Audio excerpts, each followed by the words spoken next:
Viewers, আসসালামু আলাইকুম। আজকে আমি আপনাদের সাথে শেয়ার করব সুজির হালুয়া। সুজির হালুয়ার জন্য এখানে আমি 7 বাটি সুজিটাকে ব্যবহার করছি। তো চলুন তৈরি করা যাক মজাদার সুজির হালুয়া। চুলায় কড়াই বসিয়ে দিয়েছি, কড়াই গরম হয়ে গিয়েছে। এখন আমি এর মধ্যে দিয়ে দিব তেল পরিমাণ মতো। এখন এটার মধ্যে আমি আমার সুজিগুলোকে ভেজে নিই। তেলটা গরম হয়ে গেছে, এখন আমি আমার সুজিটাকে ভেজে নিব তেলের মধ্যে।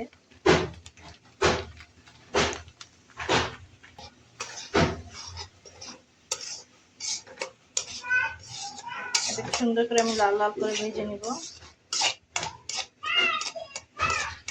আমি এর মধ্যে দিয়ে দিব ছালের টুকরো ও এলাচ 4টি, আর দিয়ে দিব একটি আস্ত তেজপাতা। দিয়ে দিলাম একটি আস্ত তেজপাতা। এখন আমি এটাকে আরো ভালো করে একদম ব্রাউন কালার করে ভেজে নিব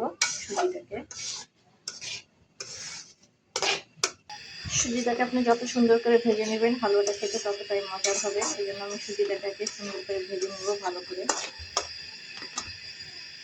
দেখতেই পাচ্ছেন আমার সুজিটা ব্রাউন কালার হয়ে গেছে। এখন আমি এটার মধ্যে দিয়ে দিব সামান্য পরিমাণে লবণ। এখন আমি এর মধ্যে দিয়ে দিব 1.5 কাপ পরিমাণ চিনি, লাগলে আমি আবার ব্যবহার করব চিনিটা। এখন আমি সুজির মধ্যে আধা কেজির মতো দুধের ব্যবহার করব।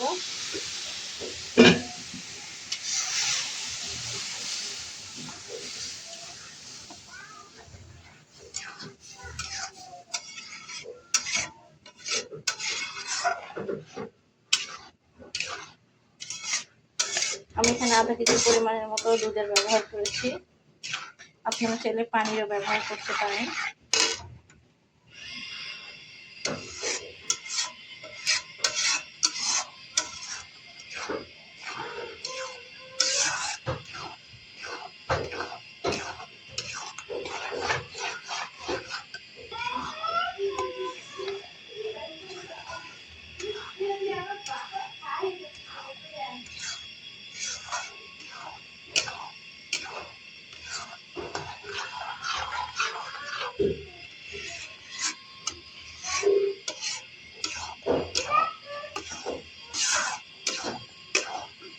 হালুয়াটা হয়ে গেছে, এখন আমি এটাকে ঢেলে নিব। আমার সুজির হালুয়া হয়ে গেছে, এখন আমি এটাকে ট্রের মধ্যে ঢেলে নিব।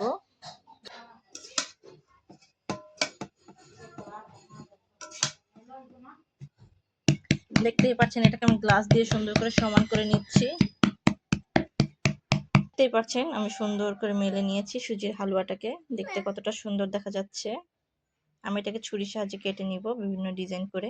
এখন আমি এটাকে সুন্দর করে কেটে নিব, দেখতেই পাচ্ছেন।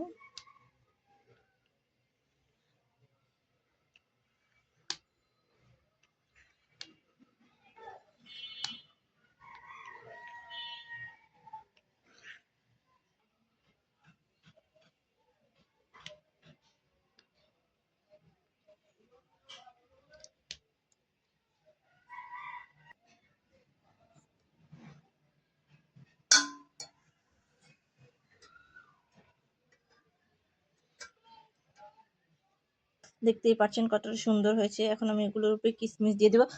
দেখো না, দেখতেও ধরে না কোনো জিনিস, এটা দেখতেও ধরে না। এই ঘরের মানুষ দেখতেও ধরে না।